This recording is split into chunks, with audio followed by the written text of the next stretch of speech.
Hi guys, welcome two reviews. ఈ వారం వచ్చిన ఓటీటీ మూవీస్ లో ఏ మూవీ బాగుందో ఈ వీడియోలో చూద్దాం. మొదటిగా వచ్చేసి సాచి వచ్చేసి సస్పెన్స్ డ్రామా అన్నమాట. ఇది ఒక రియల్ ఇన్సిడెంట్ ని బేస్ చేసుకుని తీశారు. సినిమా అంతా స్టోరీ బాగుంటది, బట్ కాకపోతే screen play, editing and direction అంతా కొంచెం వీక్ అనిపిస్తుంటది. బట్ నాకైతే పెద్దగా నచ్చలేదు గైస్. ఒకవేళ మీరు చూసారంటే మీ ఇష్టం. అండ్ నెక్స్ట్ వచ్చేసి కోటబొమ్మాలి. ఇది చాలా బాగుంటది గైస్, టాప్ నాచ్ ఉంటుంది మూవీ. స్క్రీన్ ప్లే అద్భుతంగా ఉంటుంది అండ్ డైరెక్షన్ వాల్యూ చాలా బాగుంటాయి. మన ఆడియన్స్ ని చాలా ఎంగేజ్ చేస్తుంది ఈ ఫిలిం. ఈ మూవీ మీరు తప్పకుండా చూడండి, మీరు ఖచ్చితంగా ఇష్టపడతారు. అండ్ నెక్స్ట్ వచ్చేసి రంజిత్ సినిమా. ఈ సినిమా మాత్రం చాలా బాగుంది గైస్, నాకైతే చాలా బాగా నచ్చింది. మనకి ఇంటర్వ్యూలో ఒక ట్విస్ట్ ఉంటుంది. ఆ ట్విస్ట్ తర్వాత నుంచి సినిమా అనేది మళ్ళీ కొంచెం అలా గ్రాఫ్ అలా పెరుగుతూ ఎండ్ అవుతుంది. క్లైమాక్స్ ఒకటి కొంచెం డిసప్పాయింట్ అనిపిస్తుంది. బట్ కాకపోతే నాకు ఓవరాల్ గా చూసుకుంటే సినిమా మాత్రం నాకు చాలా బాగా నచ్చింది గైస్. మీరు కూడా చూడండి, మీకు కూడా నచ్చుతుంది. అండ్ నెక్స్ట్ వచ్చేసి అజయ్ గాడు. ఇది వచ్చేసి పర్సనల్ నా లైఫ్ కి టచ్ అయిపోయింది గైస్. ఎందుకంటే నేను కూడా కొన్ని కథలు తీసుకెళ్లి కొంతమందికి చెప్పడం జరిగింది. ఆఫీస్ చుట్టూ తిరగడం జరిగింది. వాళ్ళు ఇచ్చే రియాక్షన్స్ అనేవి ఎలా ఉంటాయో ఎగ్జాక్ట్లీ అలానే చూపించాడు అనమాట ఈ మూవీలో. ఒక డైరెక్టర్ సంబంధించిన స్టోరీ ఇది. నాకైతే కనెక్ట్ అయింది గాయస్, ఎందుకంటే నా లైఫ్ లో కొన్ని జరిగిన సంఘటనలు ఈ సినిమాలో రావడం వల్ల నాకు కనెక్ట్ అయిపోయింది.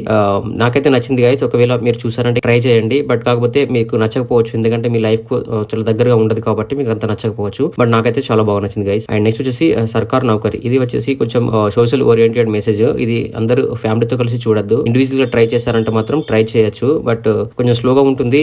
చూసినప్పుడల్లా మనకి ఇదేంటి దీని గురించి మరి ఇంతగా చెప్తున్నారన్న ఫీలింగ్ ఒకటి వచ్చేస్తుంది. బట్ ఇక్కడ కూడా మనకి ఎమోషన్స్ అవన్నీ క్యారీ కావు, ఎందుకంటే యూనివర్సల్ సబ్జెక్ట్ కాదు కాబట్టి. ఒకవేళ చూసారంటే మీ ఇష్టం. నాకైతే నచ్చలేదు గైస్. అండ్ నెక్స్ట్ వచ్చేసి లింగోచా. ఇది కొంచెం బెటర్ గా ఉంది గైస్. అంటే యావరేజ్ ఫిలిం అనమాట. అంటే మరి బాలేదని చెప్పలేం, మరి ఎక్స్ట్రాడర్ ఉందని చెప్పలేం. ఒక యావరేజ్ గా తీసుకెళ్లాడు. ప్రీ క్లైమాక్స్ నుంచి క్లైమాక్స్ వరకు కొంచెం ఎమోషన్ అనేది కొంచెం క్యారీ అవుతుంది. సో ఒకసారి ట్రై చేయొచ్చు గైస్ ఇది. నెక్స్ట్ వచ్చేసి డెవిల్ గైస్. డెవిల్ సినిమా చాలా బాగుంది. స్క్రీన్ ప్లే బాగుంది, ఎడిటింగ్ బాగుంది. ఎక్సెప్ట్ క్లైమాక్స్ పక్కన పెట్టేస్తే మీకు సినిమా అంతా చాలా ఎంగేజింగ్ గా తీసుకెళ్తుంది. ఒక సస్పెన్స్ డ్రామాతోని మీరు మూవీతో అలా స్టోరీతో ట్రావెల్ అయితే మాత్రం మీకు చాలా బాగా అనిపిస్తుంది. ఒకవేళ ట్రావెల్ కాకుండా మాత్రం మీరు మధ్యలోనే స్కిప్ చేసే ఛాన్సెస్ చాలా ఎక్కువ ఉన్నాయి. బట్ మీరు ఖచ్చితంగా ఈ సినిమా చూడండి, నాకు చాలా బాగా నచ్చింది. మీకు కూడా ఖచ్చితంగా నచ్చుతుందని నేను అనుకుంటున్నాను. సో ఈ వారంలో మీరు తప్పకుండా చూడవలసిన మూవీస్ ఏంటంటే, ఫస్ట్ వచ్చేసి మీరు కోటబొమ్మాలి అద్భుతంగా ఉంటుంది చూడండి. అండ్ రంజిత్ సినిమా ఎక్సలెంట్ ఉంటుంది చూడండి. అండ్ థర్డ్ వన్ వచ్చేసి లింగోచా. ఇది just average film, one time watchable మాత్రమే. ట్రై చేయండి. డెవిల్ ఇది కూడా మీరు తప్పకుండా చూడండి.